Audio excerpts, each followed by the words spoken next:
완전 식품으로 알려진 데다 값도 저렴해서 식탁에 단골 손님이던 계란이 얼마 전 살충제 검출로 국민에게 큰 충격을 안겼고 이외에도 구제역이나 조류인플루엔자 등을 통한 가축 질병 문제가 빈번하게 발생하고 있습니다. 최근 동물 복지가 해결책으로 언급되고 있는데요. 먹거리 안전과 동물 복지와의 관계, 오혜진 기자가 이번 주 현장 일에서 살펴봤습니다. 방역복을 입은 작업자들이 계란을 쉴 새 없이 상자 안으로 던져놓고 있습니다. 살충제 계란 파동이 벌어지면서 부적합 판정을 받은 계란을 전량 폐기하는 겁니다. 비슷한 풍경은 올봄에도 있었습니다. 지난해 말부터 조류 인플루엔자, 즉 AI가 재발해 경기도 지역에서만 1,588만 마리의 닭을 살처분하는 등 전국적으로 대량 살처분 행렬이 이어졌습니다. 비슷한 시기에 발생한 구제역은 열흘 만에 전국에서 소 1,400여 마리를 매몰시켰습니다. 소고기와 돼지고기는 물론이고 식탁의 단골 손님인 계란까지 안전성이 문제가 되자 근본 원인에 대한 고민이 대두됐습니다. 그중에서도 가장 많이 지목된 건 사육 환경입니다.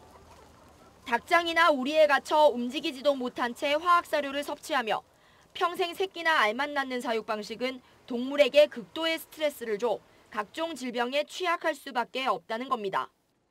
이번 계란 파동만 해도 갇혀있는 닭들에 생긴 진드기를 박멸한다며 뿌린 살충제가 원인으로 지목됐습니다. 이를 해결하기 위한 대안으로 주목받는 것이 동물복지입니다. 동물에게 활동의 자유를 줘 스스로 면역력을 기르고 스트레스도 방지하자는 겁니다. 네, 제가 나와 있는 이곳은 충북 단양의 한 산란개 농장입니다. 보시는 것처럼 닭들이 자유롭게 이동하면서 배가 고프면 모이를 먹고 또 흙목욕을 하고 있기도 하는데요. 농장주에 따르면 이런 사육 방식 덕분에 지난 15년간 한 번도 질병에 걸린 적이 없다고 합니다. 정부 산하 연구기관에서도 동물 복지에 부합하는 방식으로 한우를 기르는 실험과 사업을 곳곳에서 진행하고 있습니다.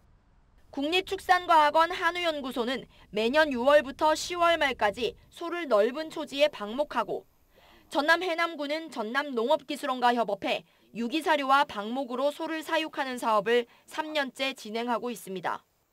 안전한 먹거리를 찾고 있는 그런 시대지 않습니까? 그래서 생산자들도 안전한 먹거리를 제공해 줄 수 있는 여건이 조성이 돼야 한다고 보는 거죠.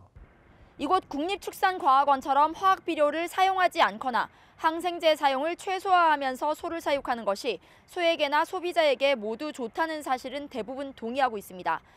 그러나 시간과 노력을 생각했을 때 일반 농가에서 이런 사육 방법을 채택하기가 쉽지 않은 것도 사실입니다. 축산한 사람들이 돈 여유가 있어서 하는 것은 아닐 겁니다.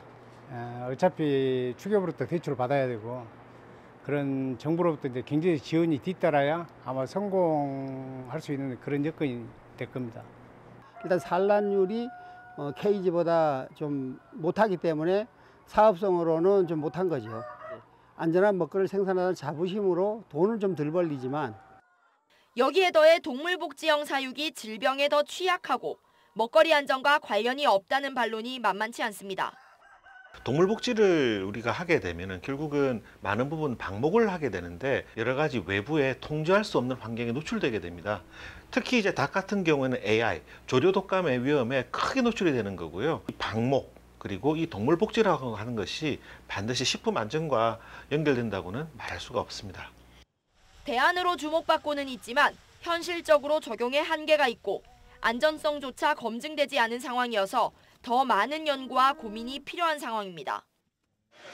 동물에게도 좋고 사람에게도 좋다는 동물복지. 당장의 위기 모면책보다 지속적인 먹거리 안전 확보를 위한 통로로 활용하는 것이 바람직해 보입니다. 지금까지 현장인이었습니다.